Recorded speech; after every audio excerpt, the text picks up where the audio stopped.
And yes. that was Falling in Reverse with Chemical Prisoner, one of my favorites off of that album. Oh, yes. That is a good song. See, she doesn't know what songs I'm playing because she can't hear them. It's true. And it's fine.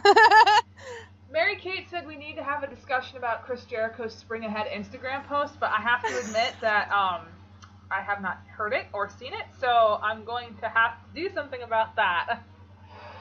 Can we just talk about Chris Jericho for the rest of the show? We can talk about Chris Jericho for the rest of the show.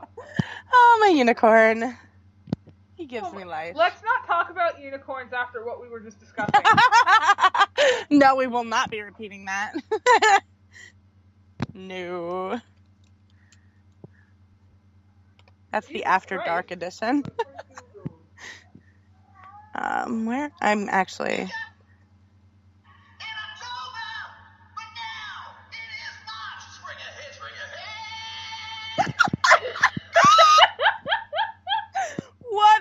I love him. He is the corniest son of a bitch I have ever heard of. I love him. My God, he is a beautiful snowflake. Oh, we're going to get to talking about him more later on in this broadcast. Trust me, it's going to happen.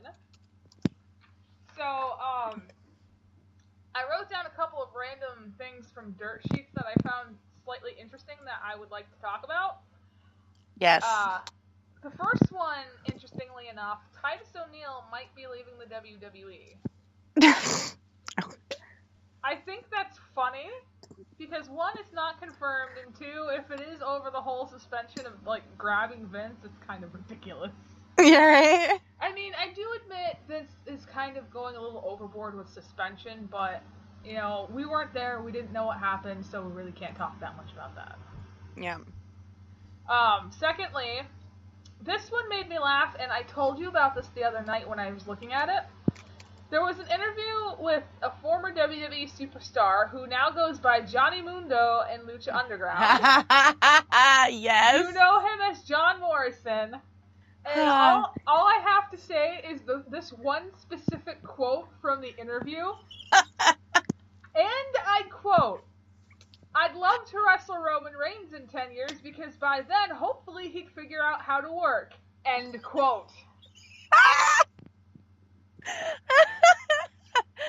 Oh, man. I never laughed so hard in my life. Until today, but that's another story for another time. Okay. I honestly feel like we need to reiterate the fact that we don't hate Roman Reigns. Like, because... We need a disclaimer on that, like, 500 times per show. No, seriously. Like, we don't dislike him, but, like John Cena, to be honest, I'm fucking sick of him. Yeah, I gotta agree there. Because I don't see where he gets to be pushed ahead of other people, but, I mean... Vince is more so looking for homegrown talent instead of people that are actually talented. Actually talented. Thank you for being in my head. Yeah. I mean, you know, Reigns does have talent. He does have to work on a lot of stuff, but I think right now is not really the time for him to be pushed like that. He should be one of those guys that are working within the Intercontinental or the U.S. title range. You know, get him a little bit more seasoned, have him have other titles first before giving him the big one. That way he has time to improve, and we're not as sick of him as everybody else seems to be right now. That Superman punch, though. Jesus. No, .jpg.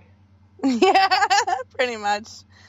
But, I mean, honestly, though, if Roman does find improvement in his work ethic in the ring, I think John Morrison and him would blow the doors off of a wrestling ring, you know? Mm-hmm. I agree. Because pretty much, if you put John Morrison in a ring, it's fucking magic. Yeah. He could literally wrestle a wet mop and come out, like, making it look amazing. I mean, I'm pretty sure they still have Moppy backstage. Probably. I mean, if you remember Perry Saturn with Moppy and everything like that, but... Actually, at this point, Moppy has probably defected to Lucha Underground. Just like everyone else. That reminds me of what I was ranting about to you on Tuesday. Mm-hmm. With TNA. Ugh. So, we'll get to that one later on. This next piece of article here, it kind of grates me and grinds my gears. Vince McMahon is apparently not a fan of NXT. He does not see any potential in any of the stars there, and he doesn't see it as a major financial draw. So why are they selling out of everywhere they go? Why are people talking about it all the time? I would like to go on record saying that it took NXT as a brand with their superstars to even make me watch WWE television after 3 years. Okay, I didn't watch wrestling for a good, 2.5, almost 3 years. Yep, I can vouch for that. And talking with Julie, she was mentioning, obviously this is a while ago, but she was, talking about NXT and talking about, the talent that they had. And I was just like, okay, whatever. And some of the names that she dropped on me were, bombshells because I knew the names. And obviously the indie version. But, so I got the WWE Network for $9.99 a month. And I followed suit. I followed suit and I started watching. And honestly, I still didn't watch the main roster stuff. It was literally exclusive NXT. I didn't watch Raw. I didn't watch SmackDown. I didn't go out of my way to watch anything else or even pay attention to anything else. It was really NXT that drew me back in. So I will respectfully disagree with the CEO and tell him to take his senile ass somewhere else.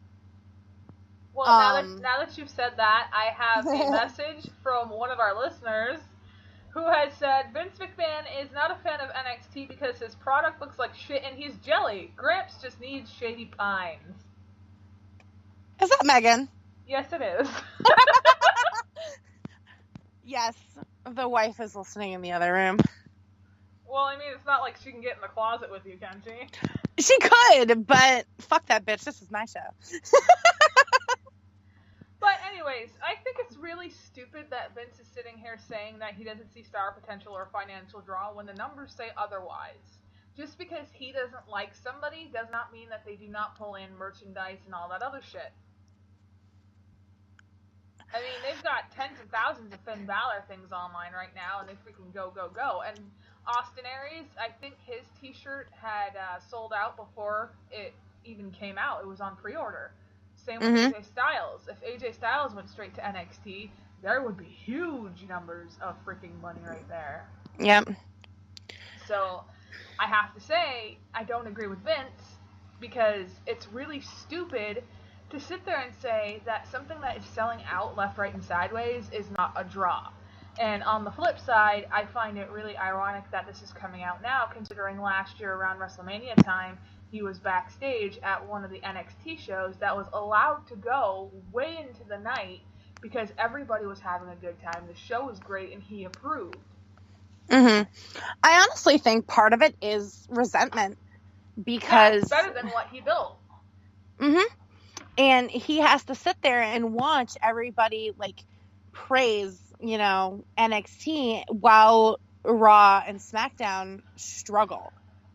Well, we're going to segue momentarily for a brief second. Shane McMahon said everything. Now, obviously, if you watched Raw, you knew it involved a certain McMahon that everyone loves. I didn't because I got stuck out shopping that morning. That's true. That's true. It was more easy because I slept all day, whatever. But Shane honestly said everything that I honestly have been thinking for months. about how Vince is out of touch with the product. He's out of touch with the fans. Like, he doesn't give a shit about anything but the financial gains. And honestly, I'm starting to feel very, like this is like art imitating life, because it is very specific. But that's what makes it so interesting. And I keep wanting to know what's going to happen next, because there is so much good, like, negative energy there. If that makes any sense. And honestly, I have been saying that forever.